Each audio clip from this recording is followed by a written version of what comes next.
জনগণের স্বস্তির জন্যই প্রস্তাবিত বাজেট ৬০টি নিত্যপণ্যের উপর থেকে কর প্রত্যাহার করায় বাজেট ঘোষণার পরও দাম বাড়েনি। কক্সবাজারে পাতলি খাল পুনর্খননের পর এসব কথা বলেছেন প্রধানমন্ত্রী তারেক রহমান। তার অভিযোগ, যে বাজেটে মদের দাম বাড়ানো হয় সেই বাজেটও মানে না বিরোধী দল।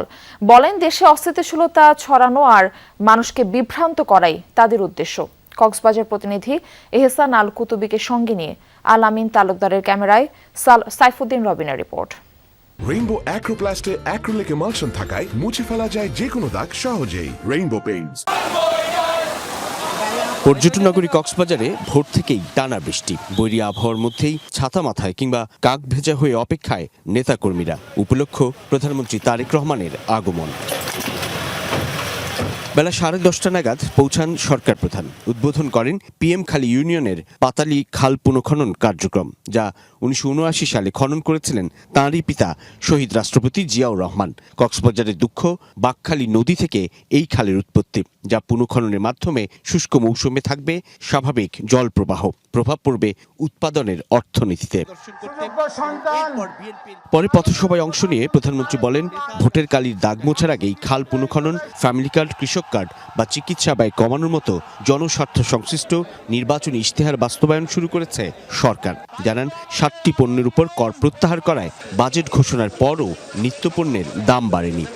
এইবার বাজেট দেওয়ার পরে এখন পর্যন্ত কোনো জিনিসের দাম বৃদ্ধি পায়নি, কারণ বর্তমান সরকার এই 2 দিন আগের বাজেটে ৬০টি পণ্যের উপর থেকে ট্যাক্স তুলে নিয়েছে, যাতে করে নিত্য প্রয়োজনীয় জিনিসের দাম না বাড়ে। প্রিয় ভাই বোনেরা, কারণ উদ্দেশ্য একটি, লক্ষ্য একটি, দেশের মানুষ যাতে ভালো থাকতে পারে।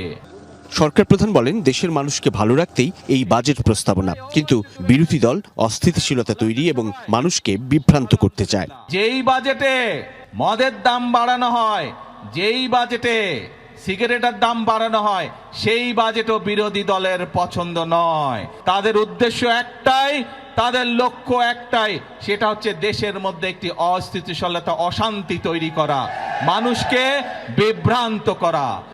জনগণই বিএনপির বড় শক্তি উল্লেখ করে প্রধানমন্ত্রী বলেন, যতক্ষণ প্রাণ আছে ততক্ষণ দেশ ও মানুষের ভাগ্য পরিবর্তনে কাজ করবে তাঁর সরকার। যতক্ষণ আমাদের এই ধরে প্রাণ থাকবে, আমরা ততক্ষণ পর্যন্ত এই দেশ এবং এই দেশের মানুষের জন্যই কাজ করে যাব, এবং এই কাজের মাধ্যমেই আমরা চেষ্টা করব, সর্বোচ্চ শক্তিতে ইনশাল্লাহ চেষ্টা করব এই দেশের ভাগ্যের পরিবর্তন করার জন্য, এই দেশের মানুষের ভাগ্যের পরিবর্তন করার জন্য। পরে প্রধানমন্ত্রী সফর করেন ডুলা হাজরা সাফারি পার্ক। চকরিয়ার মালুমঘাটে উদ্বোধন করেন 5 বছরে 25 কোটি বৃক্ষরোপণ কর্মসূচির। দাও ফিরে এসে অরণ্য, লও এ নগর। দরিয়ানগর কক্সবাজার থেকে যেন সেই স্লোগানই উচ্চারণ করলেন বিএনপি চেয়ারম্যান এবং প্রধানমন্ত্রী তারেক রহমান। নির্বাচনী প্রতিশ্রুতি অনুযায়ী দেশ জুড়ে 5 বছরে 25 কোটি বৃক্ষরোপণ কর্মসূচির উদ্বোধন করলেন তিনি। সে সঙ্গে দলের এবং সরকারের অগ্রাধিকারপ্রাপ্ত খাল পুনঃখনন কর্মসূচিও করলেন এখান থেকে। বৈরী আবহাওয়ার মধ্যে তারেক রহমানের এই কক্সবাজার আগমন ঘিরে সাধারণ মানুষ যেমন উৎসাহ আর উদ্দীপনা দেখিয়েছে, ঠিক তেমনি প্রধানমন্ত্রীর বক্তব্যের মধ্য দিয়ে দেশ এবং জনগণের উদ্দেশ্যে নানান কর্মসূচি গ্রহণের কথাও স্পষ্ট হয়েছে। সাইফুদ্দিন রবিন, যমুনা নিউজ, কক্সবাজার।